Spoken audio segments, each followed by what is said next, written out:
ప్రభుత్వం తమకు పూర్తి స్థాయి పరిహారం చెల్లించాలంటూ భిక్షాటనకు కదిలిన రిజర్వాయర్ ప్రాజెక్టు ముంపు బాధితులను పోలీసులు అడ్డుకోవడంతో ఓ రైతుడు అక్కడే బైఠాయించి ఒంటిపై పెట్రోల్ పోసుకుని ఆత్మహత్య యత్నానికి పాల్పడ్డాడు. దీంతో ఉద్రిక్త పరిస్థితుల మధ్య ముంపు బాధితులకు పోలీసులు పట్టణంలో ర్యాలీకి అనుమతించక తప్పలేదు. మహబూబ్ నగర్ జిల్లా జడ్చర్ల మండలం ఉదండాపూర్ సమీపంలో నిర్మిస్తున్న రిజర్వాయర్ ప్రాజెక్టు ముంపు బాధితులు తమకు ప్రభుత్వం పూర్తిస్థాయి పరిహారం చెల్లించాలంటూ గత 8 రోజులుగా రిలే నిరాహార దీక్ష కొనసాగిస్తున్నారు.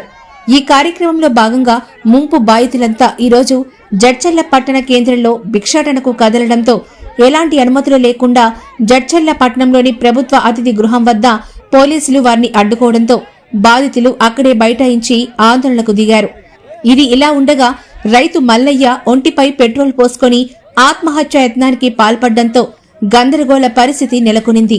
తాము పట్టణ కేంద్రంలోని శాంతియుతంగా భిక్షాటన నిర్వహిస్తామని అందుకు అనుమతి ఇవ్వాలని పోలీసుల్ని కోరడంతో చివరికి చేసేదేవీ లేక పోలీసులు పోలీస్ స్టేషన్ దాకా ర్యాలీకి అనుమతించడంతో ముంపు బాధితులు పోలీస్ స్టేషన్ వరకు పట్టణ కేంద్రంలో ర్యాలీ నిర్వహించారు.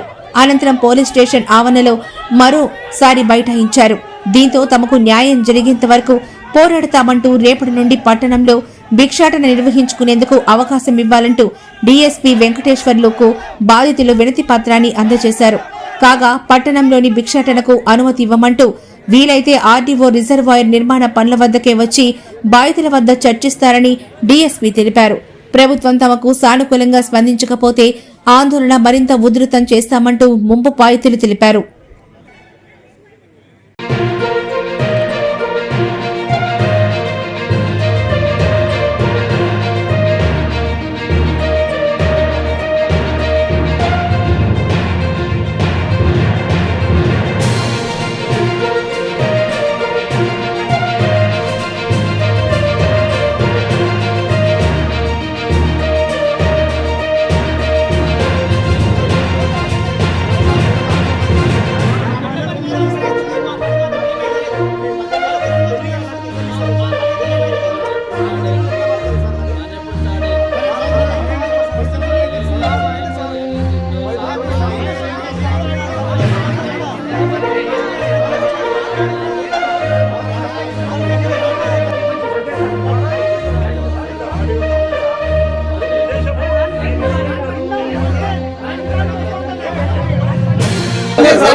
అన్ని చేయొద్దు.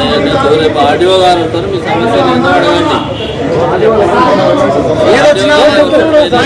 ఈ రోజు పరిహారం వస్తేనేమో నేను పరిహారం